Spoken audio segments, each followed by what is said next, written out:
आज की तारीख में भी ब्राह्मण इस जाति के गर्व की भावना को खाद पानी देने का काम करते हैं। इसका उदाहरण मैं खुद अपने जीवन में एक घटना घटी जिसके बारे में बताना चाहूँगा कि ये बात लगभग 2001 या 2002 की है। तो तब मैं फर्स्ट ईयर में था, बीएससी फर्स्ट ईयर में।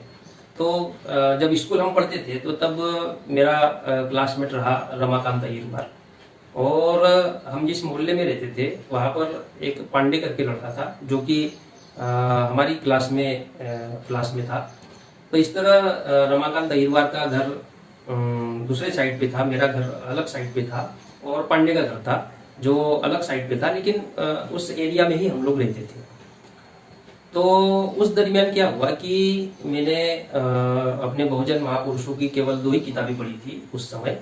एक था बुद्ध और उनका धम्म, और दूसरी थी राष्ट्रपिता ज्योतिराव फुले की लिखी हुई किताब गुलामगिरी।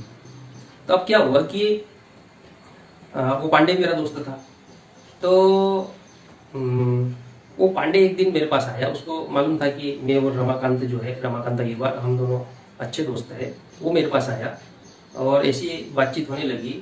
तो पांडे मुझसे कहता है कि चमार लोगों के साथ में नहीं रहना चाहिए, वो बदमाश होते हैं, उनके साथ में रहना कोई मतलब नहीं, उनसे दोस्ती नहीं करनी चाहिए, ऐसा वो मुझसे कहने लगा।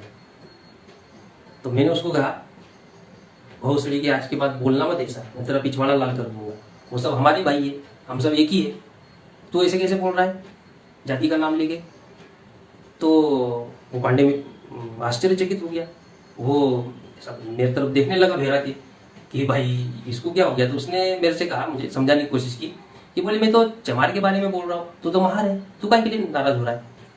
तो फिर मैं और गुस्सा हुआ क्योंकि तब तक बुद्ध और उनका धम्म और ज्योतिराव फुले की गुलामगिरी किताब पढ़ चुका था। और अब चूंकि मेरा जन्म अम्बेडकरी बुद्धिस्ट परिवार में हुआ, और मेश्राम साहब के कुछ ऑडियो कैसेट, उस समय वो कैसेट आते थे ऑडियो वाले, तो 1-2 भाषण में मेश्राम साहब के सुन चुका था। तो मुझे इतना तो पता हो गया था कि हम शेड्यूल कास्ट तक मेरी समझ आई थी। शेड्यूल ट्राइब और ओबीसी तक की समझ अभी निर्माण नहीं हुई थी, लेकिन शेड्यूल कास्ट में जो हम लोग हैं, हम सब एक ही लोग हैं शेड्यूल कास्ट, और हमको बाबा साहब ने शेड्यूल कास्ट का बनाया है, इतना मुझे पता चल गया था। तो रमाकांत अय्यर भी शेड्यूल कास्ट था, मैं भी शेड्यूल कास्ट। अब वो मुझसे कह रहा है कि चमारों के बारे में गलत सलत बोल रहा है, और फिर मैंने जब विरोध किया तो मुझसे कहता है कि तू क्यों नाराज हो रहा है, तू तो महार है, तू काहे के लिए उनकी साइड ले रहा है। तो मैं फिर और उसके ऊपर नाराज हुआ। मैंने कहा भाग यहाँ से, आज के बाद ऐसी बात मेरे साथ करना मत। बाबा साहब अम्बेडकर ने हम लोगों को शेड्यूल कास्ट में डाला, हमारी एक पहचान है शेड्यूल कास्ट की पहचान, तो हम उस शेड्यूल कास्ट की पहचान की तरफ, हम मांग, महार, चमार, भंगी, हम सब एक है, और तू मेरे सामने किसी के बारे में कुछ बोलना मत। तो तब वो चुपचाप चला गया, फिर उसने दोबारा मेरे से फिर इस टाइप की बात नहीं की। तो कहने का मतलब ये है कि आज की तारीख में भी ब्राह्मण जो है वो इस जाति की जो क्रमिक असमानता है, इस क्रमिक असमानता के लिए खाद पानी देने का काम करता है। वो ऐसे दिखाई नहीं देता है बाहरी रूप से, लेकिन करता है वो धीरे से बात छोड़ देता है दिमाग में। तो उसने सोचा होगा कि मैं महार हूं, और वो जो है चमार जाति से है, तो महार के पास में चमार के खिलाफ में बोल सकते हैं। अब यही बात जो है वो दूसरे लोगों में क्या करता होगा।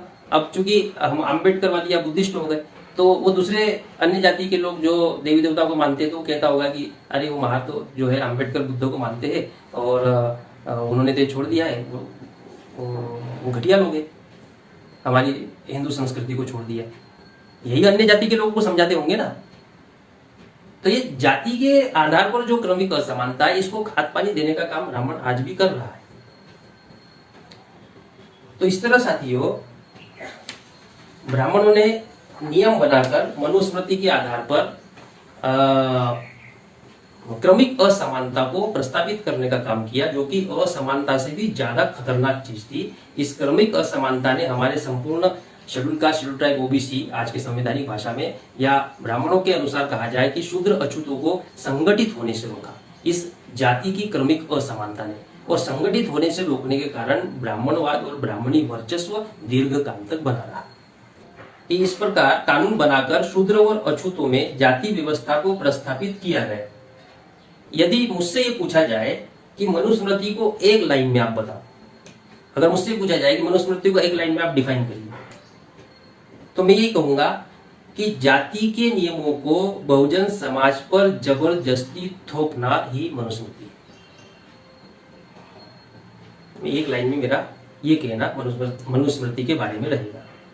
जाति के नियमों को जबरदस्ती थोपना लोगों ने स्वीकार नहीं किया, मनुस्मृति ने कानून बनाकर दंड का प्रावधान रखकर जबरदस्ती समाज के ऊपर जाति व्यवस्था को थोपा, उसका नाम है मनुस्मृति। तो आज के एपिसोड में इतना ही।